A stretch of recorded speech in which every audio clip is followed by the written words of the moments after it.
il faut effectivement se mettre autour de la table. Il y a des idées qui sont bonnes à prendre à droite et il y a des idées qui sont bonnes à prendre à gauche. Donc voilà, c'est tout ce que je dis.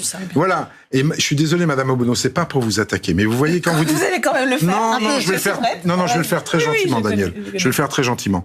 Quand vous nous avez parlé de compromis lors de ce budget-là, parce qu'effectivement, on n'a pas appliqué, vous n'avez pas voté tout le programme du NFP, on est d'accord. Je suis d'accord là-dessus. Mais vous voyez la différence entre les gens du Parti socialiste. Aujourd'hui, j'ai entendu votre présidente de groupe, Mathilde Panot, s'inquiéter de ce que le Parti socialiste larguer les amarres. Il faut qu'ils reviennent à la maison. C'est pas un ordre, mais quand même, ça va pas du tout.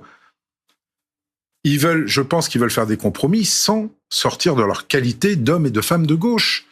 Et vous n'êtes pas d'accord avec eux. C'est ça que je comprends pas. D'un côté, vous nous dites on est prêt à faire des compromis, et dès qu'il y a un de vos membres du NFP qui essaye d'avancer tout seul, vous essayez de le rattraper. Alors, si je puis me permettre, c'est pas ce que nous a dit Madame Obono il y a quelques minutes. Parce non, que mais moi, j'ai bien entendu Mathilde Panot. Oui, mais Madame Obono, sur ce plateau, vous nous confirmez que vous êtes prête à faire des compromis texte par texte. Et c'est ce que vous avez déjà fait à l'Assemblée nationale. C'est ce que vous nous avez dit. Mais pourquoi s'inquiéter alors de ce que le PS... Non, mais si vous permettez, on discutera avec nos collègues. Mais non, mais j'ai le droit d'être informé aussi, comme tous les Français. Mais vous qui êtes pour la liberté d'expression, excusez-moi, et d'information, puisque vous placardez le nom de tous les... Vous placardez le nom de tous ceux qui ne veulent pas la censure sur tous les réseaux sociaux. Expliquez-moi pourquoi.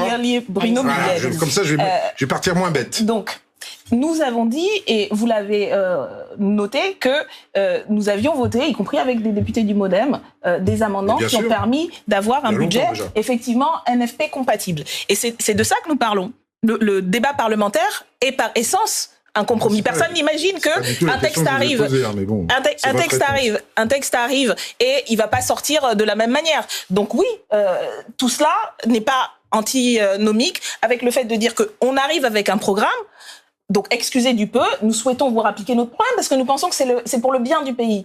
Et qu'ensuite, on arrive à des compromis dans le débat parlementaire parce que l'intelligence collective fait qu'on arrive à avoir un certain nombre de propositions. C'est quoi qui vous convainc pas ici, Bruno Millem? Dans ce cadre, nous pensons que l'ensemble des députés du NFP, et donc on préfère avancer ensemble, l'ensemble des députés du NFP qui ont voté les amendements qui ont permis qu'on ait un budget NFP compatible doivent continuer dans ce sens-là. Donc ce ne sont pas des ordres, ce sont des discussions qu'on a.